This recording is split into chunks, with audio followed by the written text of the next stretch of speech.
Hola, queridos amigos, estimados estudiantes. Seguimos con las clases de la asignatura Ciudadanía y Valores. En esta clase número 21 avanzaremos con otras ideas importantes acerca del levantamiento indígena de los Nunualcos. Veamos algunas ideas centrales que darán pie a discusiones más amplias en los salones de clase. Veamos. Como hemos sabido hasta hoy, por la historia, este hecho fue importante en su momento, en un proceso histórico de la sociedad salvadoreña. El abanderado en esta acción importante en aquel tiempo fue Anastasio Aquino y se dio en la región de los Nunualcos, ahora correspondiente al departamento en su mayoría de La Paz. Y con certeza podemos decir que este levantamiento campesino, este levantamiento indígena, fue importante, pero no se originó de manera providencial, no. Fue resultado de esa transición del sistema colonial hacia la República Federal Centroamericana. Un proceso que indudablemente impactó fuertemente todas las estructuras políticas, sociales y territoriales en aquel momento histórico de la sociedad salvadoreña. Debemos recordar de que las consecuencias que precedieron al levantamiento de 1832 no fue de manera espontánea, sino que fue debido a una serie de procesos que se dieron en el tiempo, en aquel momento importante de la historia. Podemos decir que todo arrancó con la Constitución de Cádiz. Recordemos que la Constitución de Cádiz promovía la igualdad y con certeza la participación de los sujetos en cada provincia en aquel momento histórico de la colonia. Indudablemente trastocaba entonces privilegios previos que habían sido adquiridos por las comunidades indígenas en el momento de la colonia. La Constitución de Cádiz entonces fue un aspecto importante que hay que considerar en todo este proceso de este hecho histórico importante. En 1821, la independencia que termina con la influencia, digamos así, de la monarquía española y entonces se da una nueva configuración en la sociedad centroamericana, en especial en la sociedad salvadoreña. En 1824, después de que hemos conquistado la independencia de la monarquía española, entonces iniciamos un camino para la construcción de la República Federal Centroamericana. Esta creación de esta República Federal Centroamericana también trastocó políticas colonialistas que precisamente se habían mantenido durante el dominio de la corona española. Entonces, con esta República Federal Centroamericana se da un reacomodo de las políticas públicas centralizadoras y un sujeto que fue afectado, por decir así, fue las comunidades indígenas, puesto que recordemos, no olvidemos que quienes impulsaron esta República Federal Centroamericana buscaban intereses particulares. Esos grupos de criollos y ladinos que eran el resultado de la época colonial se mantenían en aquel momento e iniciaron una disputa de conquista de derechos y de poder que trastocó aquellas clases, de ser así, poco más desfavorecidas en este proceso de descentralización, en este proceso de la creación de la República Federal Centroamericana. Y en 1825, como parte de este proceso de reacomodo y de avanzada de los criollos y de los ladinos por detentar el poder en la República, en la provincia salvadoreña, entonces se da un proceso de privatización de tierras en 1825 y esto incluía el desalojo de las tierras indígenas, de las tierras comunales, de las tierras que estaban bajo la tutela o bajo el dominio de las comunidades indígenas, y esto fue generando una presión importante que decantó en esos hechos que posteriormente fueron relevantes y que están registrados en la historia salvadoreña. Entonces, podemos decir que en esa transición de quitarnos el dominio de la monarquía española y fundar la nueva República Centroamericana, el Estado salvadoreño, la República, la provincia salvadoreña, entonces tuvo algunos efectos que fueron producto de ese proceso político. Primeramente, en la época colonial, la población indígena tenía un estatus particular y era reconocido por la legislación española en aquel momento y que precisamente llamaba a la preservación de las tierras comunales. En cambio, la población indígena ya en la transición a la República Centroamericana perdió totalmente ese resguardo, esa protección jurídica y fue sujeto de obligaciones y despojo de las tierras que habían permanecido bajo su dominio en la época de la colonial, en la época del dominio de la monarquía española. En cambio, la población ladina, que es la que fue sujeto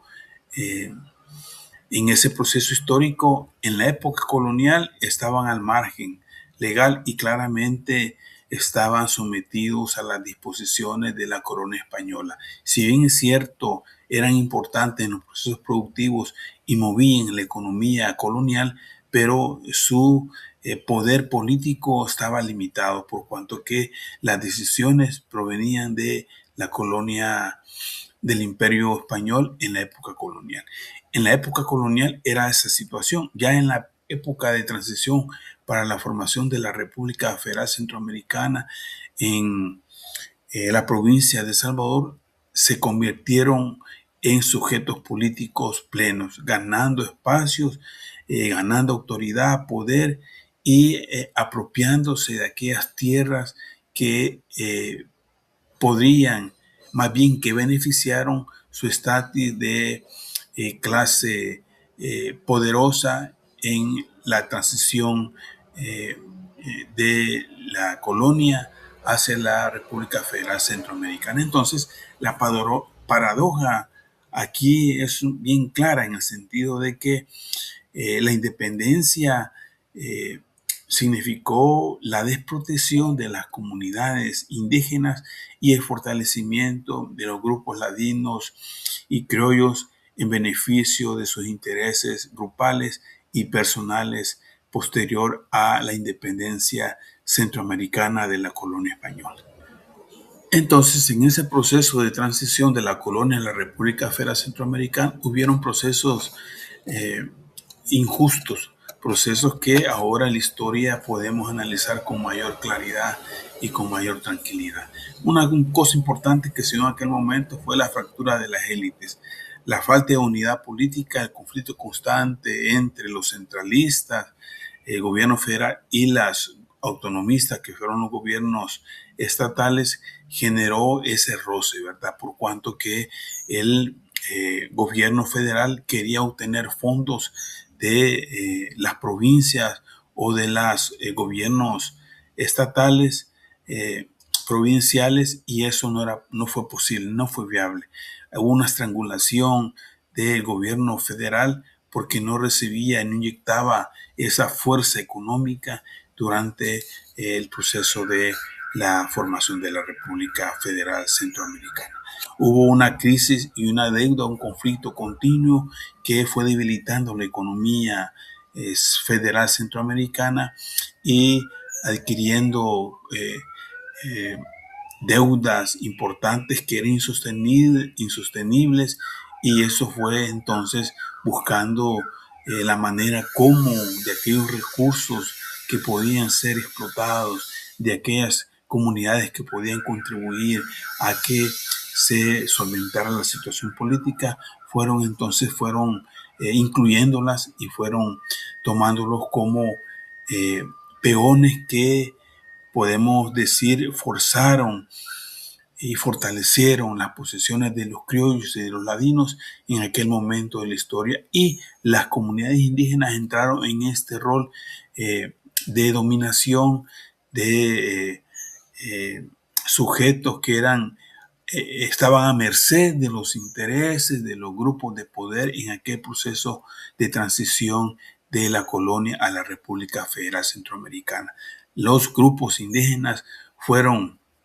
utilizados en este proceso de cambio para beneficiar a los ladinos y a los criollos nada más. Entonces, eso fue generando entonces un descontento en las comunidades indígenas que resultó más adelante en los procesos que ha registrado hasta hoy la historia salvadoreña.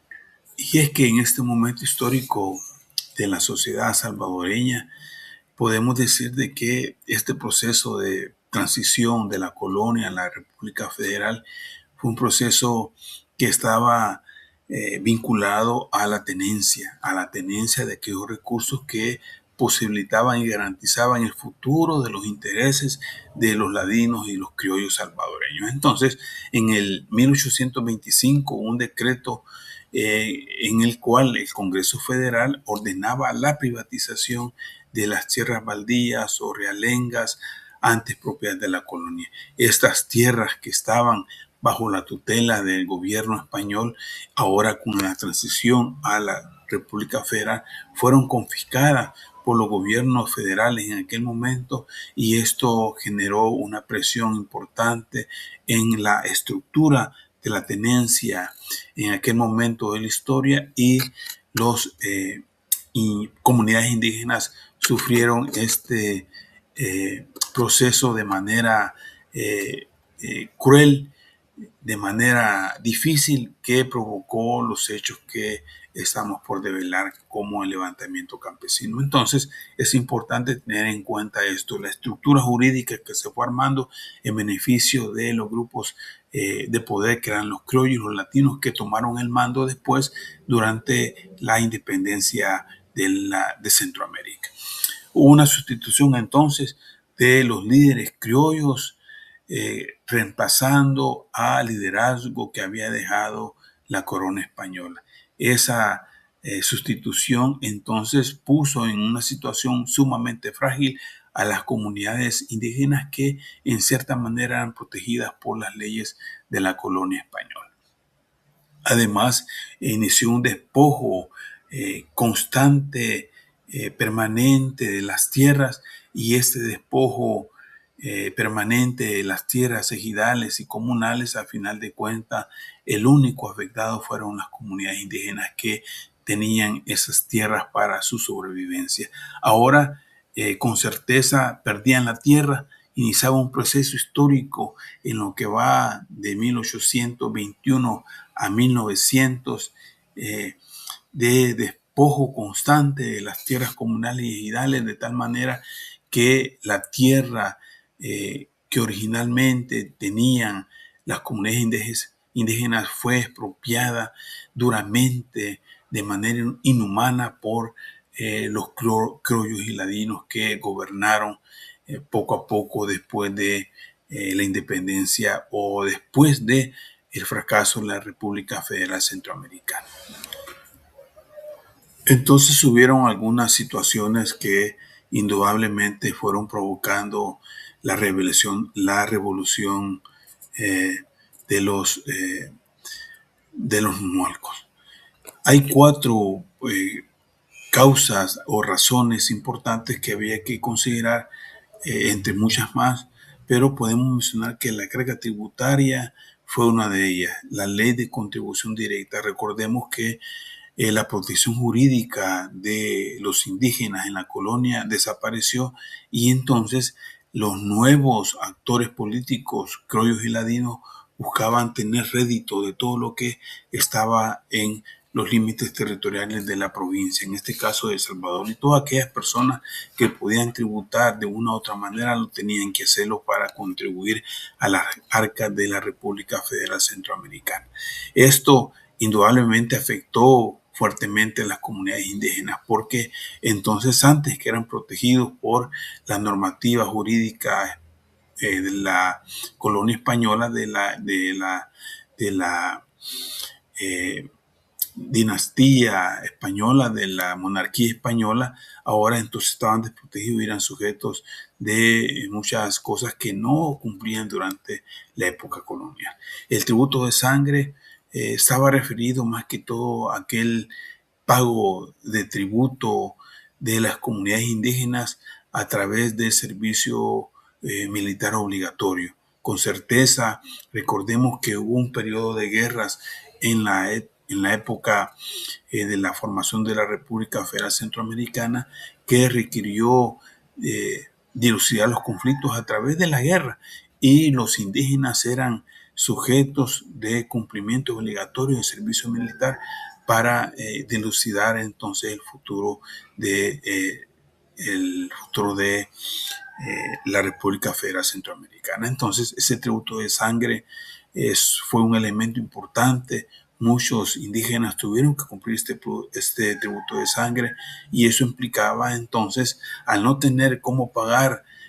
o cómo tributar, lo hacía a través del servicio militar obligatorio. El despojo territorial, la pérdida de las tierras comunales y ejidales fue un elemento importante. Hay bibliografía en relación a eso que expresa, que da fe de todos los decretos que sucedieron después de 1821, de 1850 en adelante, donde se despoja de manera legal y descarada la tierra de las comunidades indígenas en El Salvador. Y el vacío de poder que se dio por cuanto que las autoridades post-independencia, autoridades de la República Federal Centroamericana en la provincia de El Salvador no eran reconocidas por las comunidades indígenas, y falta de reconocimiento pasaba precisamente porque no respetaban los derechos de las comunidades indígenas, y las comunidades indígenas eran entonces sujetos de abuso de parte de las autoridades en aquel momento histórico de la historia salvadoreña. El levantamiento no fue un estallido espontáneo, sino el colapso predecible bajo estas 4 razones que indudablemente afectaron en última razón fuertemente a las comunidades indígenas de nuestros pueblos originarios en aquel momento de la historia salvadoreña. Entonces, en las razones que hemos mencionado, la ley de contribución directa de 1832 fue algo que impactó fuertemente a las comunidades indígenas de parte de los criollos y ladinos. Un impuesto inalcanzable en aquel momento histórico de la provincia salvadoreña, que los obligaba a pagar 2 reales trimestrales. 2 reales en aquel momento de la historia equivalían a 25 centavos de colón, digamos, ¿verdad? Entonces, eso era dificultoso para las comunidades indígenas en aquel momento poder pagarlo, y eso era una carga completamente